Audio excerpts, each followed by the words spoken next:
Magandang gabi mga kababayan, breaking news. Siguro napanood niyo na pa ito pero panoorin niyo na rin mga kababayan dahil pati si Caro Dante Marcoleta hindi nakaligtas sa bibig ng bastos na si Vice Ganda mga kababayan. Pagkatapos po niyang bastusin si PRRD tungkol po dito sa jet ski na ito na exclusive lang na promo papuntang ICC.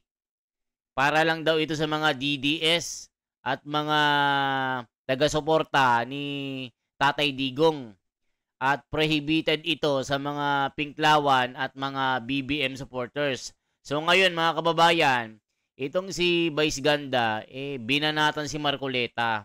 Dito niya nilait mga kababayan. Pati si Grace po, si Senatora Grace po, nandyan din na audience. So, pakinggan po natin anong sinabi ni Vice Ganda na talagang nakaka-offend po.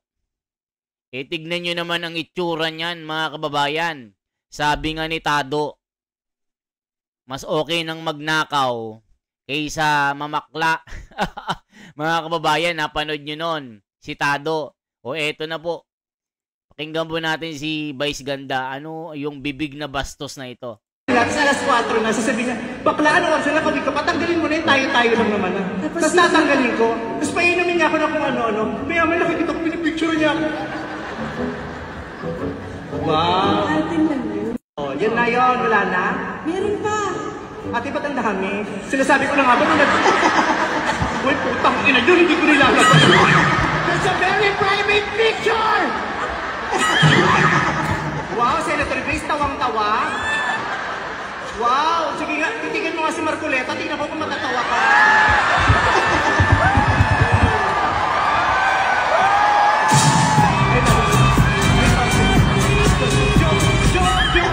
Joke lang. Ayun pa lang, nagsisorry na ako.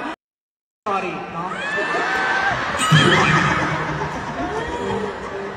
Grabe! O, kita nyo mga kababayan, paano naging bastos itong si Vice Ganda. Talagang walang pinipili. Talagang binastos siya si Marcoleta. Sabi niya kay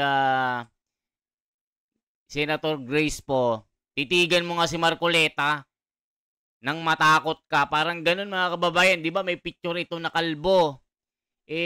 Mas nakakatakot daw si Marcoleta kaysa sa mukha ni Vice Ganda.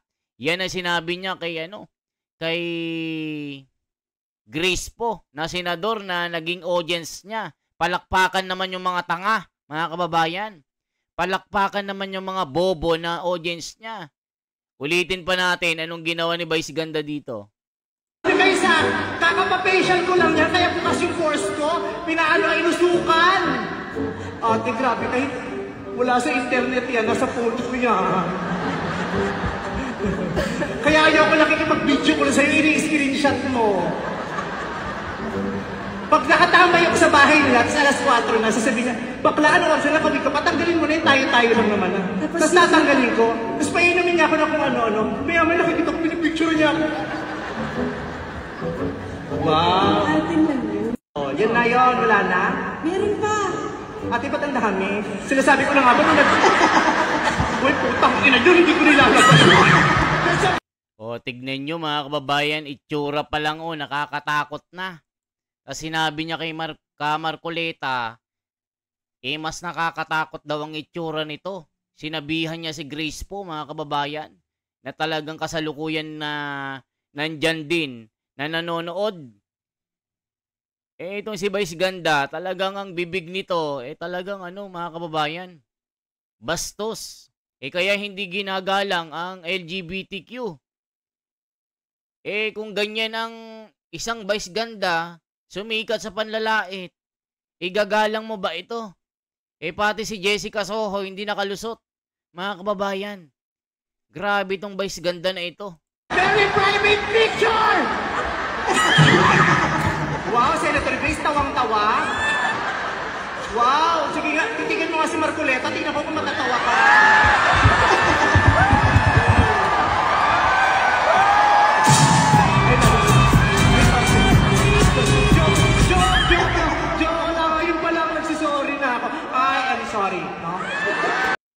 O, di ba mga kababayan? Nag-sorry pero sarcasm mga kababayan. Grabing bibig nito mga kababayan. Kaya yung mga produkto nito na Tosino na boycott na. Yung mga Belo, yung mga kung ano-anong product na ini-endorso nito mga kababayan, binoycott na. Binanatan din ni Basti Duterte mga kababayan. I-check natin. Vice Ganda. Basti Duterte. Check natin mga kababayan ha. Check natin kung anong sabi ni Basti Duterte dito. O yan mga kababayan. Ito po ang sabi ni Basti Duterte mga kababayan. Ito po. Check na po natin mga kababayan ha. Para malaman nyo po. Check po natin. Ito po siya. Ito po mga kababayan. Basahin po natin ano sabi ni Basti Duterte. I-check lang po natin mga kababayan na pagsikapan nyo po na panoorin po ito.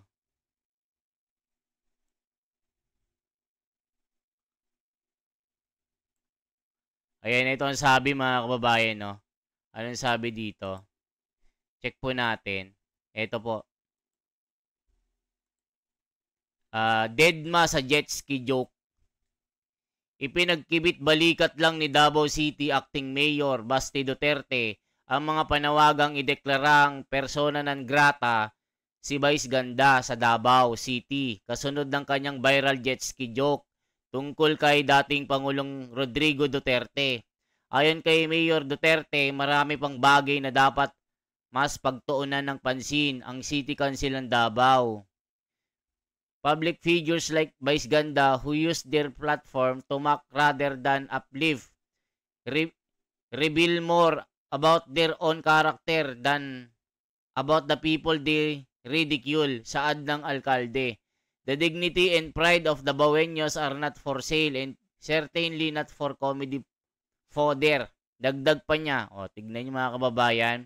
So, hindi daw pala ito papatawan ng persona non grata yung unwelcome person sa isang munisipalidad. So, buti na lang mabait si Basti Duterte. Ito, clout lang ito, papansin. Davao City will not be distracted by cheap insult and distasteful jokes made for clout. O yan, papansin lang daw ito mga kababayan. O, di ba? Wala na. Itong si Vice Ganda, wala na ito. Mukhang tae na ito mga kababayan. Hindi na pinapansin po ito. Tignan nyo itsura mga kababayan. Ito yung pag nasalubong mo talagang paghihinalaan mo na parang magnanakaw O, tignan nyo. Talagang hindi gagawa ito ng mabuti. Nakakatakot ang itsura puros yung kipa. Di ba mga kababayan? Ito yung laging laging pinaghihinalaan na gagala-gala sa kapitbahay, sa bakuran, nakala mo magnanakaw ng itlog o balot. Tignan nyo mga itsura pa lang mga kababayan, bisakol ang ilong nito. O, di ba? Ganun ang manlait ito. Ini-internalize ko lang, nire-reenact ko lang yung mga ginagawa nito na panlalait. Kaya mga kababayan, kayo na pong bahala. Check pa natin yung isa, mga kababayan. Christy Permin. O, ito mga kababayan. Ito yung sinabi ni Christy Permin dito. Ito po si Vice Ganda mga kababayan. Si Vice Ganda at nangyari nga po ang lahat. Ang tawag niya sa amin, bashers. Sa akin, demonyo ang tawag niya, di ba? Hindi, nakakatawa lang si Vice Ganda. Yan, 3 tsaka na yan. Sus Mariosep naman, mga kachika. Kung kami ay 3 tsaka, ano ka naman ngayon? Di ba? Tsaka kami? Ikaw, ano ba itsura mo noon at tsaka ngayon? Di ba tsaka kika ka talaga? Di ba naman? Nakakatawa ka talaga. Si Vice Ganda at nangyari nga po ang lahat. Ang tawag niya sa amin, bashers. Sa akin, demonyo ang tawag niya, di ba? Hindi, nakakatawa lang si Vice Ganda. Yan, 3 tsaka na yan. Sus Mariosep naman, mga kachika. Kung kami ay 3 tsaka, ano ka naman ngayon? Di ba? Tsaka kami? Ikaw, ano ba itsura mo noon at tsaka ngayon? Di ba tsaka kika ka talaga? O, naging tsaki na mga kababayan. Binanatan tuloy ni Christy Permin itong si Vice Ganda na bading, mga kababayan. Syempre, babanatan ito. Tignan nyo, papansin. Di ba mga kababayan, buti hindi pinatulan ni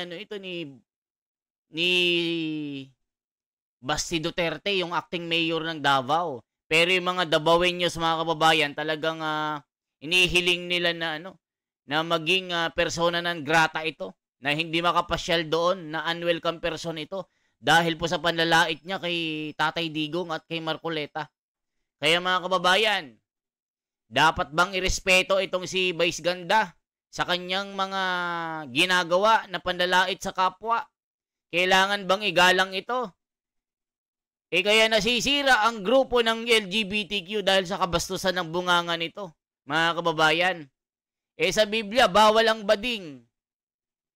Kaya sinunog ang Sodoma, kaya nasunog ang Sodoma at Gomora dahil sa mga bading. Yun ang tandaan mo. Bawal ka sa langit. Pasensya na po kayo mga kababayan kasi nga sumosobrang Vice Ganda na ito Nananahimik yung tao, hindi lang kinawaan. Nandun na, nakakulong na. 80-year-old na, sakitin pa. Hindi na makalakad. Tapos ganun-ganunin mo lang na lait-laitin. Parang pinatay mo na buhay pa si Tatay Digong.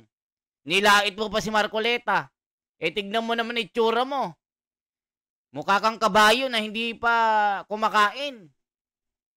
Mga kababayan, salamat po sa inyo. Yan lamang po ang ating bahagi. Sana po i-like nyo po at i-share nyo po. At pa-subscribe ng ating YouTube channel. Mabuhay po.